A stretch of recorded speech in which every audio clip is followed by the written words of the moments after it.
Hello friends, welcome back in our YouTube channel. तो कैसे हैं आप सभी। आज के इस वीडियो में हम लोग देखने वाले हैं इक्वेशंस ऑफ मोशन। तो इक्वेशन हम यहाँ पर 3 टाइप के देखने वाले हैं जो कि न्यूटन्स ने दिए थे। ठीक, तो न्यूटन ने जो है अपने इस मोशन के इक्वेशन को दिया है और कुल यहाँ पर जो है इन्होंने 3 टाइप्स के इक्वेशंस को दिया है इन्होंने। और यहाँ पर हम जो है फार्मूला डिफिनेशन के साथ साथ जो है हम लोग फार्मूला को भी देखने वाले हैं। ओके, तो यहाँ पर सबसे पहले बात की जाएगी न्यूटन्स के फर्स्ट लॉ की। तो न्यूटन का फर्स्ट लॉ बोलता है कि an object at rest remains at rest और if in motion remains in motion at a constant velocity unless acted on by a net external force. कहने का मतलब यह है कि आपका कोई भी वस्तु है वो तब तक उसी अवस्था में रहेगी जब तक उस पर कोई बाह्य बल ना लगाया जाए। कहने का मतलब यही है। एक बार फिर से देखिए कि कोई भी ऑब्जेक्ट रेस्ट पे रहेगी तब तक रहेगी, रिमेन्स रेस्ट पे रहेगी, और या फिर मोशन में है तो तब तक वो रिमेन्स रहेगी, मतलब मोशन में, जब तक उस पर कोई वेलोस और मतलब जब तक उस पर कोई एक्टिंग ना किया जाए, उस पर कोई एक्ट ना किया जाए, एक्सटर्नल फोर्स मतलब एक्सटर्नल मतलब बाहर से कोई फोर्स उस पर ना दिया जाए, तब तक वह उसी अवस्था में रहेगी। अगर जो चल रही है तो चलती रहेगी, रुकी है तो रुकी रहेगी। ठीक है, मतलब अपने खुद से वो अलग से अपना कुछ काम नहीं करने वाली है, जिस अवस्था में है उसी अवस्था में रहने वाली है। अगर आप उस पर एक्सटर्नल फोर्स लगाएंगे, मान लीजिए ये पेन है, ये पेन फेंका, तो ये विरामावस्था में तब तक नहीं आएगी जब तक हम इस पर एक्सटर्नल फोर्स कैच करके जो है ना लगा लें, अपने हाथ के द्वारा जो है इस पर फोर्स ना लगा लें। ठीक, या फिर अगर जो हम किसी चीज़ को धक्का दे रहे हैं तो वह तब तक चलती रहेगी जब तक उस पर फिर जो है कोई एक्सटर्नल फोर्स लगा करके उसको रोका ना जाए। जैसे कि हमने बॉल को फेंका, मान लीजिए जस्ट सपोज ये बॉल है, तो ये तब तक जो है उड़ती रहेगी जब तक इस पर कोई एक्सटर्नल फोर्स नहीं लगेगा। तो कोई भी बॉल जब हम ऊपर फेंकते हैं तो उस पर नीचे ग्रेविटी लगती है और इसी वजह से बॉल ऊपर जा करके फिर नीचे चली जाती है। तो एक एक्सटर्नल फोर्स ग्रेविटी होती है जो कि बॉल को ऊपर से नीचे खींचती है। ओके, तो इस तरीके से आपका जो है आपका न्यूटन का फर्स्ट लॉ हुआ। अब न्यूटन का सेकंड लॉ देखेंगे, लेकिन उससे पहले हम जो है यहाँ पर न्यूटन के फर्स्ट लॉ का जो फार्मूला है उसको जान लेते हैं। न्यूटन ने जो है V बराबर U प्लस AT का फार्मूला दिया था।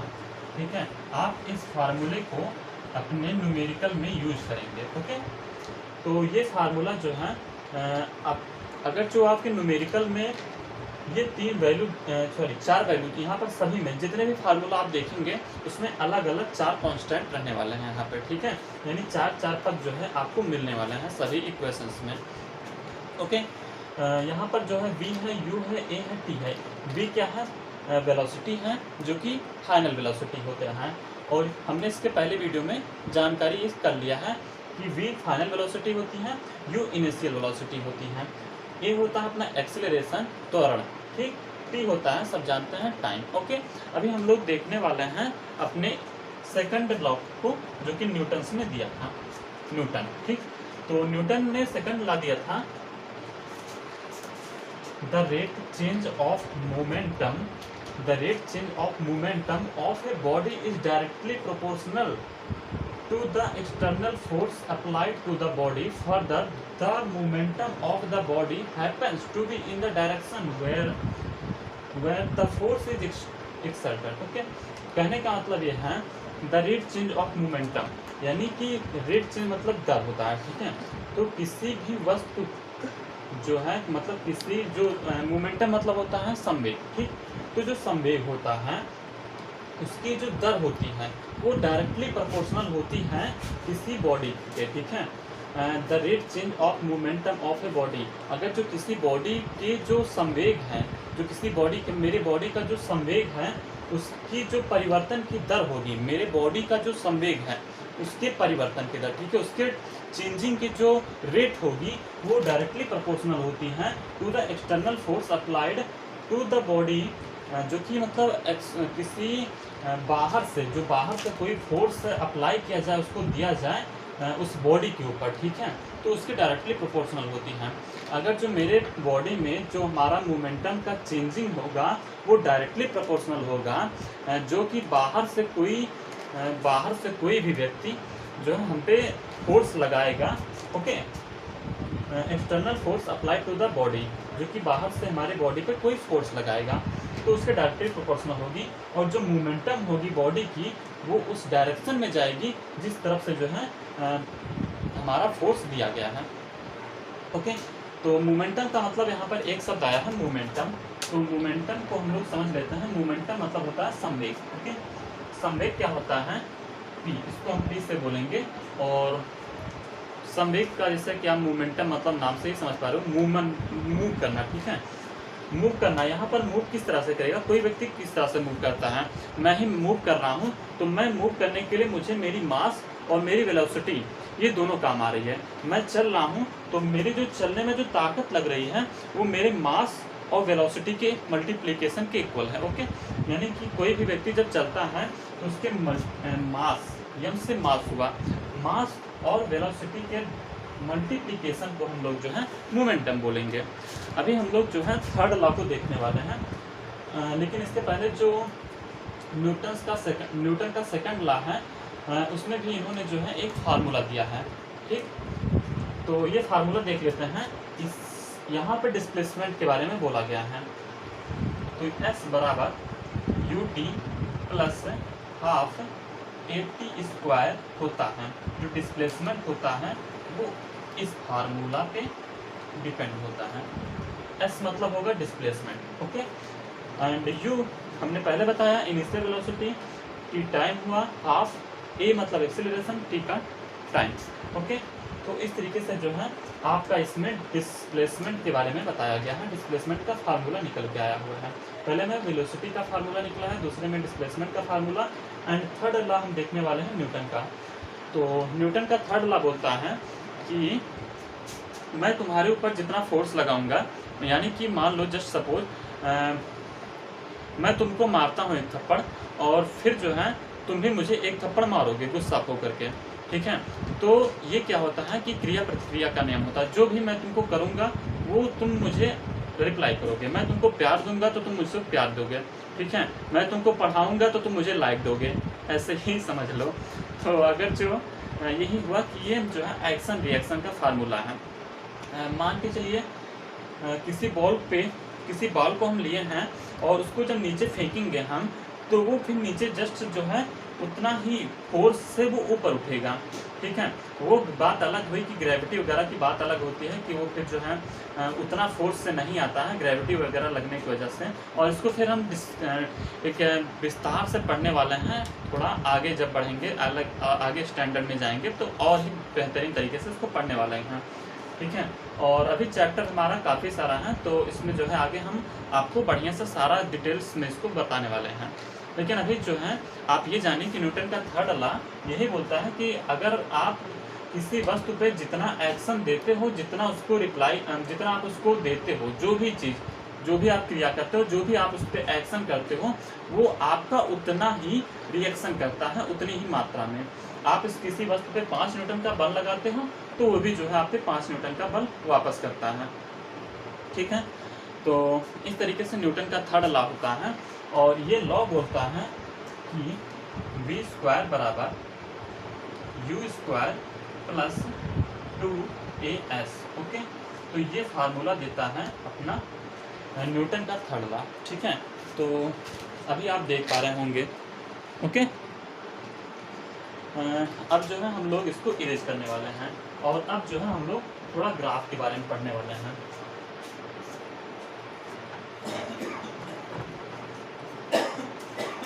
अब हम लोग थोड़ा ग्राफ पढ़ेंगे एक्सेल। अभी आप जो है कुछ ग्राफ बनाएंगे जो कि बहुत ही इम्पोर्टेंट है, ठीक है।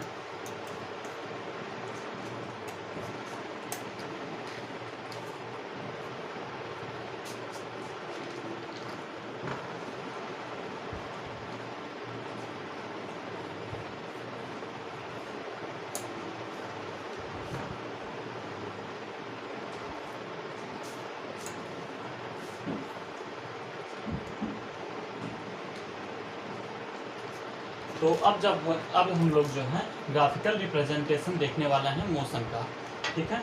तो यहाँ पर हेडिंग डालते हैं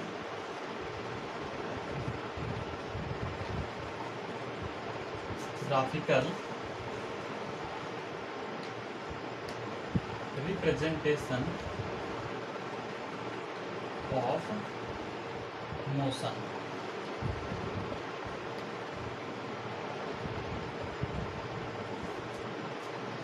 तो मोशन का जो है हम लोग ग्राफिकल रिप्रेजेंटेशन देखने वाले हैं, ठीक है। और यहाँ पे जो हम ग्राफ देखेंगे वो होगा डिस्प्लेसमेंट टाइम ग्राफ, ठीक है। तो आप लोग हेडिंग इसके बाद डालेंगे डिस्प्लेसमेंट टाइम ग्राफ।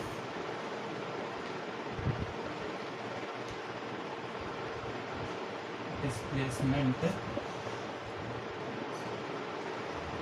टाइम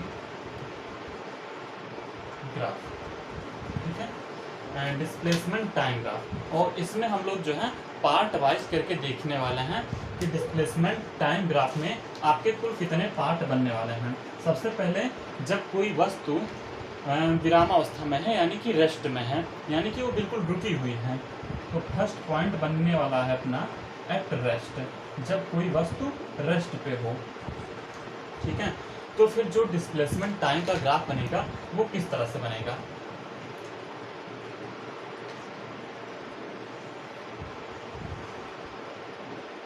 यहाँ पर हम लोग टाइम लेके चलेंगे, ये अपना टाइम रहेगा और ये अपना डिस्प्लेसमेंट रहेगा। डिस्प्लेसमेंट को हम लोग एस से दिखाने वाले हैं। यहाँ पर हम लोग जो है कुछ दूरियां बना लेंगे कि एक सेकंड, यहाँ पर अभी आप कुछ नहीं बनाने की ज़रूरत है, ठीक है।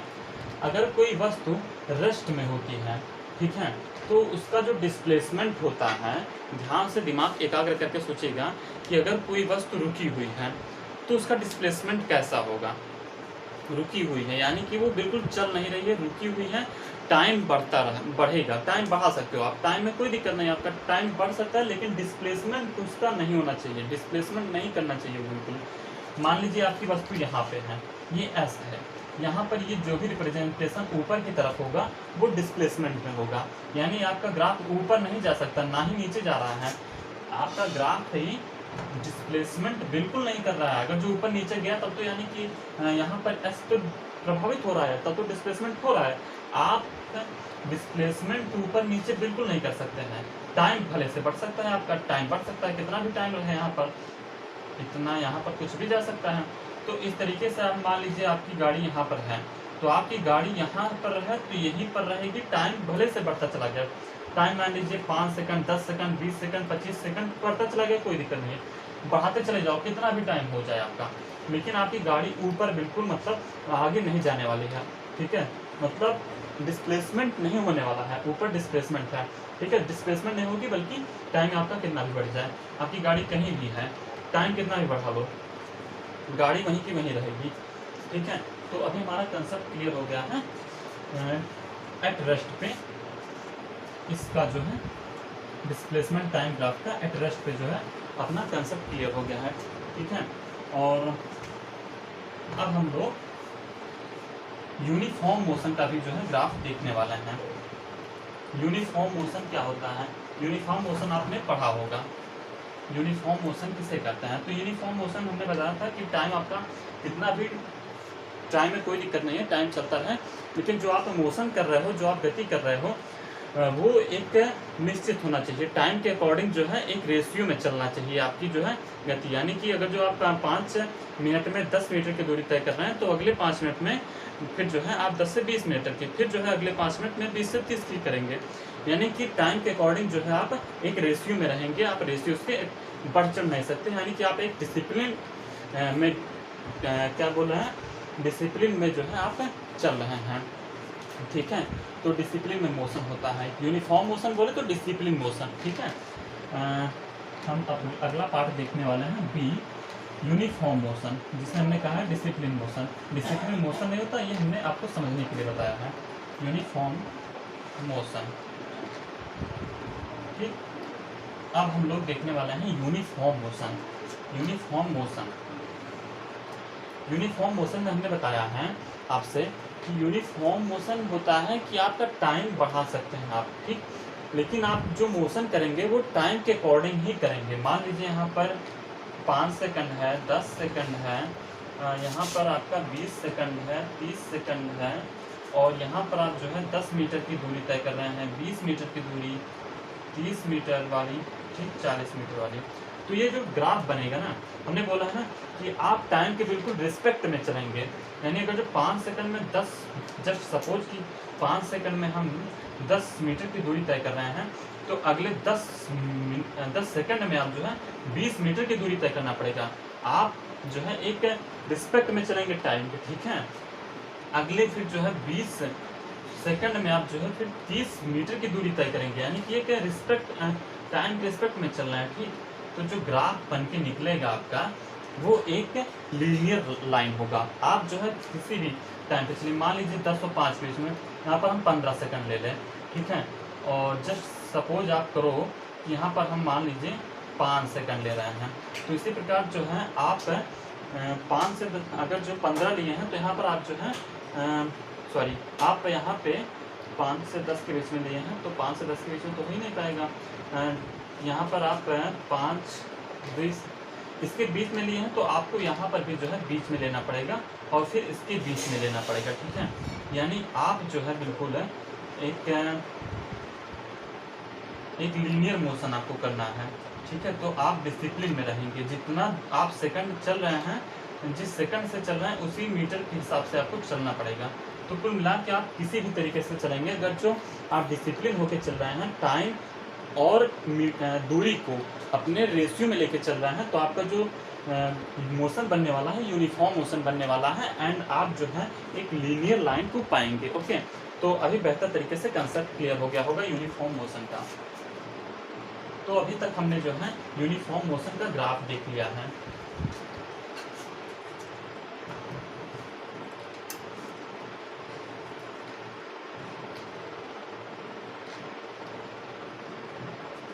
यूनिफॉर्म मोशन का ग्राफ देख लिया हम लोगों ने, ठीक है। एंड चलिए अब जो है आगे बढ़ते हैं नॉन यूनिफॉर्म मोशन। यहाँ पर आप जो है नॉन यूनिफॉर्म मोशन को ऐड कर लीजिए। अब हम लोग ग्राफ देखने वाले हैं नॉन यूनिफॉर्म मोशन का। ओके, नॉन यूनिफॉर्म मोशन में बोलता है कि ये बिल्कुल भी डिसिप्लिन इसके पास नहीं है, ये बहुत ही मतलब बेहुदा टाइप का है। आप यहाँ पर टाइम बना लीजिए, टाइम को, और यहाँ पर जो है आप डिस्प्लेसमेंट को रखिए अगर जो, ठीक है। तो ये किसी बाउंडेशन में नहीं फंसा है, ये कहेगा हम टाइम के रिस्पेक्ट में हमको बिल्कुल नहीं चलना, मेरी जब मर्जी जैसी मर्जी जितना तेज चलना होगा उतना तेज चलेंगे, नहीं चलना होगा नहीं चलेंगे। तो आपका जो ग्राफ मिलेगा वो आप जो है बिल्कुल रफली ग्राफ मिलेगा, आप रफली ग्राफ जो है इसका बना पाएंगे, ठीक है। तो इस तरीके से जो है हम लोगों ने डिस्प्लेसमेंट टाइम ग्राफ को पूरा कवर कर लिया है, ठीक है। और अब हम लोग आगे बढ़ने वाले हैं। ओके, अब हम लोग जो है वेलोसिटी टाइम ग्राफ को देखने वाले हैं। अब हम लोग वेलोसिटी टाइम ग्राफ को देखने वाले हैं। तो वेलोसिटी टाइम ग्राफ के अंतर्गत आप जो है कितने चीजों को देख पाएंगे उसको जानने के लिए। Velocity time graph, okay. तो वेलोसिटी टाइम ग्राफ क्या होता है, इसमें भी हम जो है फर्स्ट कंडीशन को लगाएंगे जब कोई भी ऑब्जेक्ट आपका एट रेस्ट पे हो, ठीक है। जब कोई चीज आपकी रेस्ट पे हो, कोई वस्तु, तब आपका ग्राफ किस तरीके से बन पाएगा इसको देखते हैं। तो रेस्ट पे थोड़ा समझते हैं, दिमाग लगाते हैं कि कोई वस्तु अगर जो रुकी हुई है, बिल्कुल मूवमेंट नहीं कर रही है, तो उसका ग्राफ किस तरीके से बन सकता है। अगर जो मान लीजिए हम रुके हुए हैं, तो हमारी वेलोसिटी क्या होगी, वेलोसिटी टाइम ग्राफ हम खींच रहे हैं, मतलब बनाना है हमको, तो वेलोसिटी हमारी क्या होगी, हम रुके हैं, बिल्कुल कुछ भी नहीं चल रहे हैं, तो हमारी वेलोसिटी 0 है ना। तो वेलोसिटी यहाँ पर 0 होने वाली है, टाइम कुछ भी हो, टाइम कितना भी आगे पीछे हो, हमारा जो है जो वेलोसिटी होगी वो 0 होने वाली है, ठीक है। वेलोसिटी यहाँ पर आप वेलोसिटी को लेंगे, ये ग्राफ y एक्सिस का वेलोसिटी को दिखाएगा, और ये ग्राफ जो है आपका x एक्सिस, सॉरी, ये आपका ग्राफ जो है जो एक्स एक्सिस है वो आपको टाइम को दिखाएगा। तो टाइम आप कुछ भी बढ़ा लीजिए, टाइम कितना भी बढ़ सकता है, कोई कंडीशन मतलब कोई दिक्कत नहीं है, लेकिन जो वेलोसिटी होनी है वो 0 होनी है, क्योंकि आपका जो कंडीशन है रेस्ट की कंडीशन है, यानी आप रुके हुए हैं, यानी वेलोसिटी आपकी रुकी हुई है। तो आप टाइम को बढ़ा सकते हैं, कितना भी ज्यादा टाइम बढ़ा सकते हैं, ठीक है, लेकिन आप जो है आपकी जो वेग है, जो आपकी वेलोसिटी है वो बिल्कुल 0 रहने वाली है। तो इस तरीके से आप जो है वेलोसिटी और टाइम ग्राफ को देख लिए हैं एट रेस्ट कंडीशन पे, ठीक है। रेस्ट कंडीशन पे आपका ये ग्राफ बन के तैयार हुआ है। अब जो है हम लोग यूनिफॉर्म मोशन को देखने वाले हैं सेकंड कंडीशन पे। भी आपका जो है बनने वाला है यूनिफॉर्म मोशन।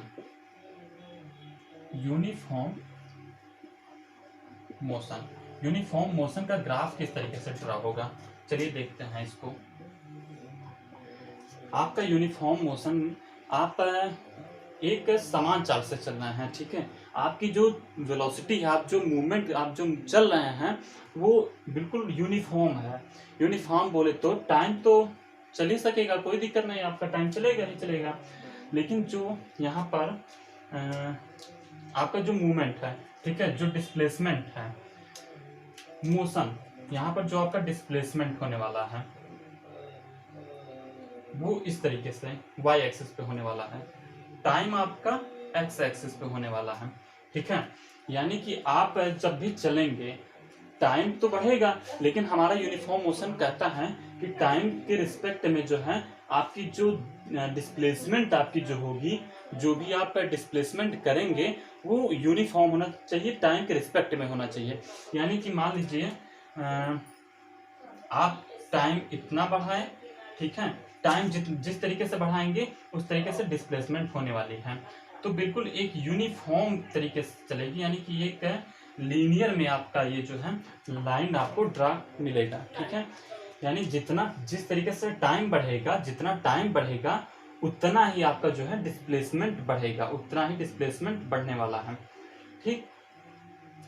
आप इस तरीके से कई लाइन ड्रॉ कर सकते हैं, लेकिन लाइन जो है बिल्कुल लीनियर होने वाली है, ठीक है। ये आपका यूनिफॉर्म मोशन को दिखाएगा। ओके, तो अभी आप देख पा रहे हैं कि जो आपका डिस्प्लेसमेंट है और जो टाइम है वो बिल्कुल यूनिफॉर्म है, ठीक है, बिल्कुल एक दूसरे के रिस्पेक्ट में चल रहे हैं ये सभी। ओके, तो अभी जो है हम लोगों ने यूनिफॉर्म मोशन को भी देख लिया है। अब हम लोग नॉन यूनिफॉर्म मोशन को देखेंगे।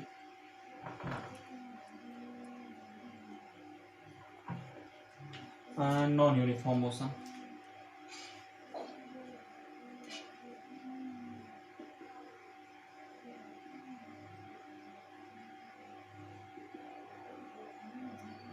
तो नॉन यूनिफॉर्म मोशन का हम लोग ग्राफ ड्रा करेंगे अगर, तो हमने आपको पहले बताया है कि नॉन यूनिफॉर्म मोशन बोलता है कि मेरा ग्राफ जो रहेगा बिल्कुल रफली रहेगा, यानी मैं किसी भी डिसिप्लिन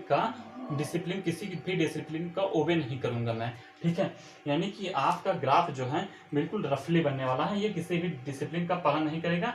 इसका जो टाइम होगा, टाइम भी आजाद है, और इसका जो डिस्प्लेसमेंट होने वाला है एस, वो भी आजाद है, यानी कि वो किसी भी टाइम पे किसी भी दूरी को तय कर सकता है, ठीक है, कितना भी डिस्प्लेसमेंट कर सकता है। जब उसका मन कहेगा वो ऊपर जाएगा, डिस्प्लेसमेंट करेगा, जब मन कहेगा नहीं डिस्प्लेसमेंट करेगा, नीचे जाएगा, एक तरीके से लीनियर भी करेगा, कहीं कहीं ज़्यादा तेजी से गाड़ी चलाएगा, कहीं धीरे, ये सब करता रहेगा वो, इस पर कोई भी बाउंडेशन नहीं है। ओके, तो इस तरीके से जो है आप नॉन यूनिफॉर्म मोशन को भी देख लिए हैं। अब हम लोग जो है एक्सेलरेशन को भी देखना हमें, ठीक है। तो सबसे पहले जो है अब हम लोग यूनिफॉर्म एक्सेलरेशन को देखेंगे। यूनिफॉर्म एक्सेलरेशन,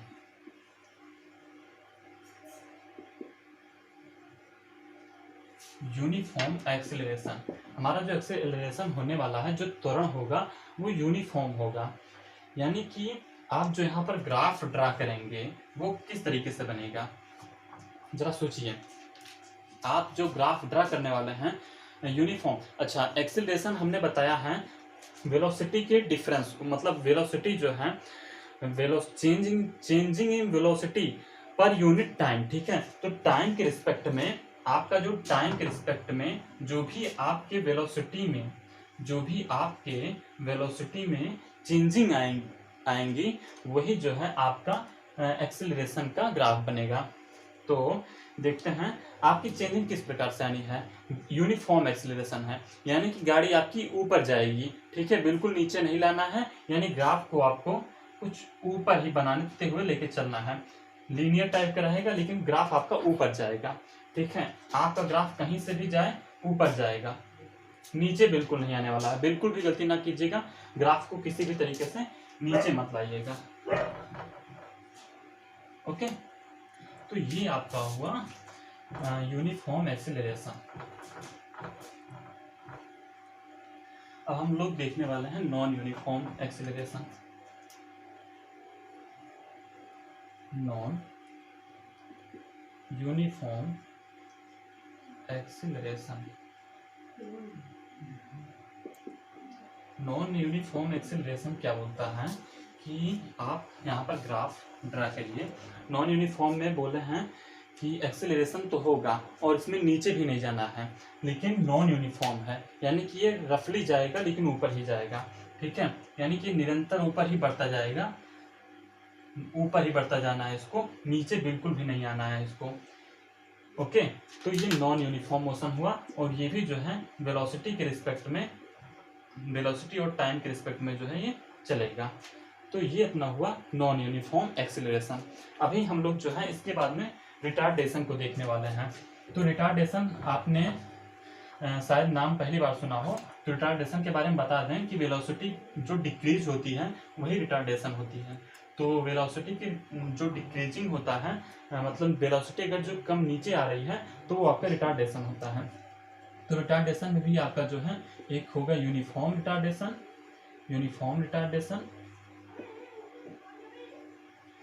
और एक होगा नॉन यूनिफॉर्म रिटार्डेशन। तो यूनिफॉर्म रिटार्डेशन आपका किस तरह से बनने वाला है, हमने बताया है कि रिटार्डेशन में बोला है कि वेलोसिटी, ठीक है, वेलोसिटी होता है, वेलोसिटी नीचे आती है टाइम के रिस्पेक्ट में, ठीक।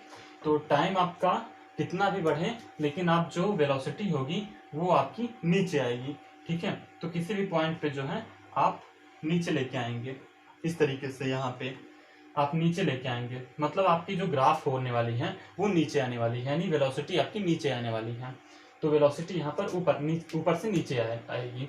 नॉन यूनिफॉर्म रिटार्डेशन में क्या होने वाला है आपको दिख रहा होगा।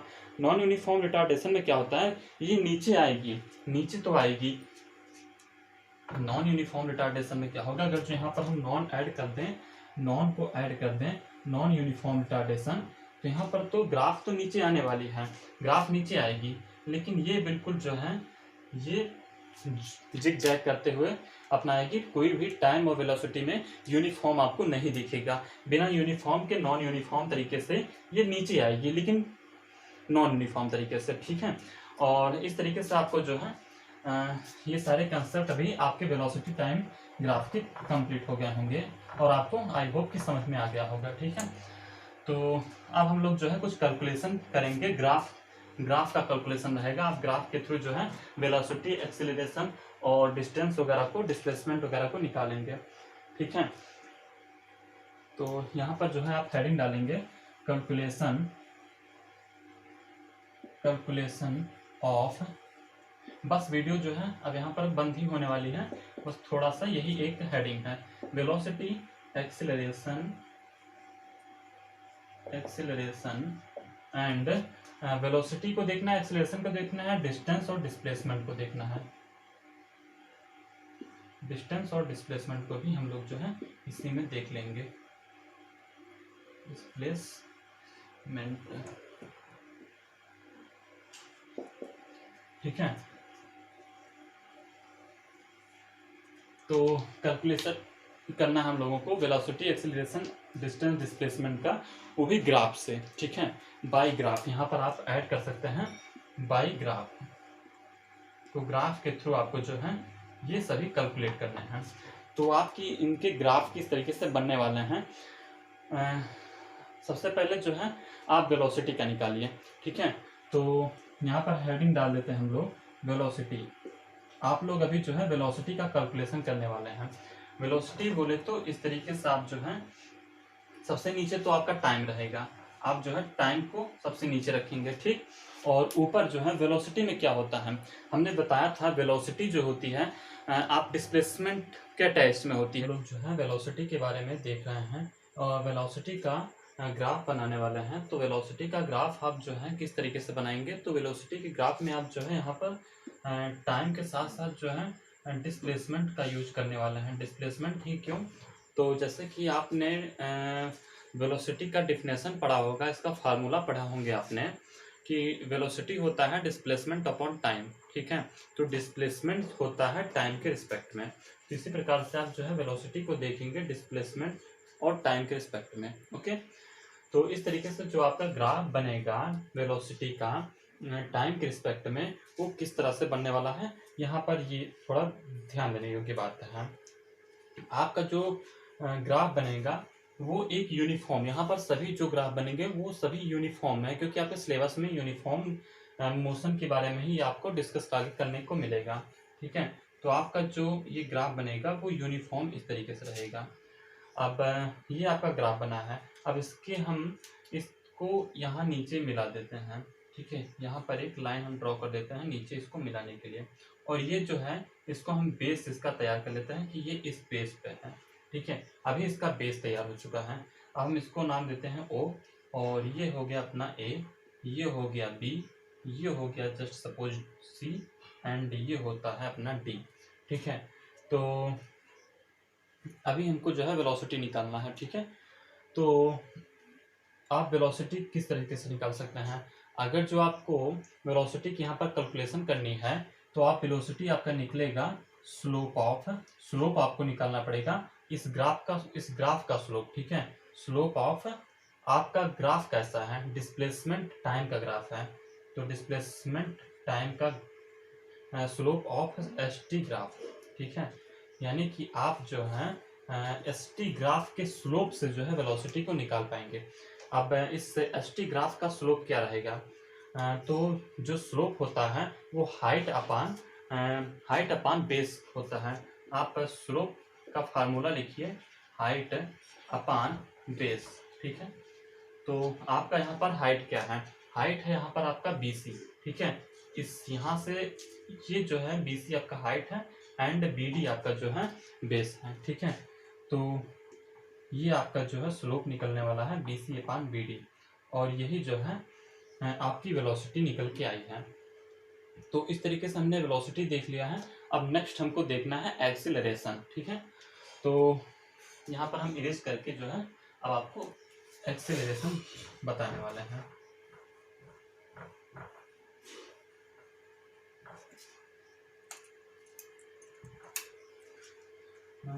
एक्सीलरेशन में क्या होता है भाई कि देखो, एक्सीलरेशन आपने पढ़ा होगा, एक्सीलरेशन का सबसे पहले फार्मूला से इसको रिलेट करो। एक्सीलरेशन क्या होता है, वेलोसिटी के चेंजिंग को टाइम के रिस्पेक्ट में, changing of velocity with respect to time, ठीक है। तो यही आपका जो है एक्सीलरेशन होता है।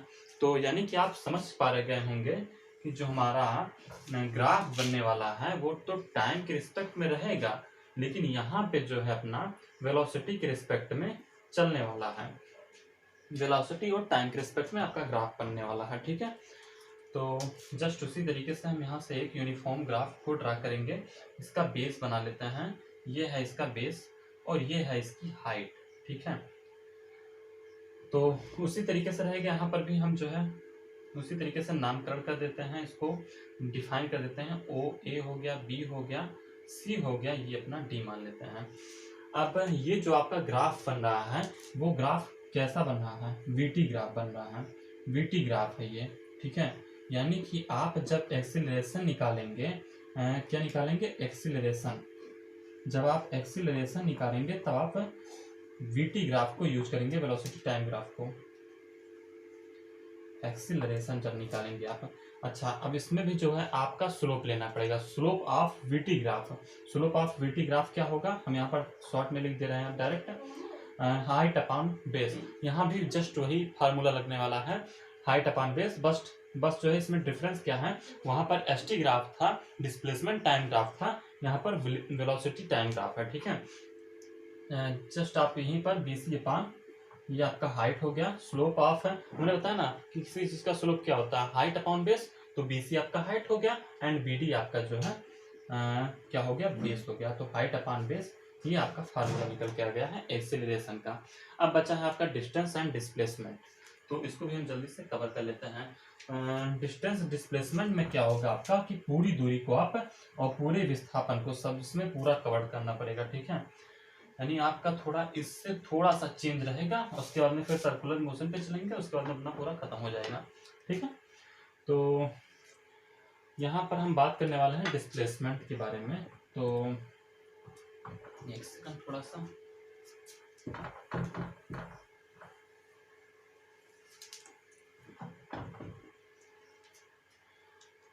डिस्प्लेसमेंट एंड आपका है डिस्टेंस, और दोनों को हम साथ में ही जो है देखने वाले हैं, आप भी इसको साथ में कवर करते हुए चलेंगे। ये आपका ग्राफ बनेगा यहाँ पे, पहले के जैसे हम यहाँ पर जो है यूनिफॉर्म मोशन करा देते हैं, ग्राफ बना है, इसका हम बेस ले लेते हैं कि इसका आपका जो बेस है वो यहाँ से इस तरीके से है, और इसकी हाइट हम ले लेते हैं यहाँ पर इस तरीके से। तो अभी आप अगर जो देख पा रहे होंगे तो इस फिगर में आपको क्या है, इसमें स्लोप वगैरह नहीं लेना है। ठीक है, इसमें सबसे पहले हम नाम लिख देते हैं OA, BC एंड D। ठीक है, इसमें आपको क्या करना है, इस आपको डिस्प्लेसमेंट लेना हो या फिर जो है डिस्टेंस लेना हो। ठीक है, तो इस दोनों में ही आप जो है इस पूरे ग्राफ को जो है इस पूरे ग्राफ को कवर करेंगे। ठीक है, तो इस पूरे ग्राफ का आप एरिया निकालेंगे, एरिया कवर्ड बाय ग्राफ। ठीक है, तो जो भी ग्राफ में जो एरिया कवर्ड है उसका आप एरिया निकालेंगे। ठीक है, ग्राफ का पूरा एरिया। तो इस ग्राफ का पूरा एरिया क्या होगा, ये आप देख पा रहे होंगे, एक पैरेलल लाइन है, सॉरी ये एक पैरेलल लाइन है एंड ये एक पैरेलल लाइन है, बल्कि ये जो है एक अनइक्वल मतलब अनपैरेलल लाइन है। तो इस तरीके से आप जो है ट्रेपेजियम में पाते हैं, यानी आपको भी जो है इस ग्राफ का एरिया निकालने के लिए एरिया ऑफ ट्रेपेजियम निकालना पड़ेगा। ट्रेपेजियम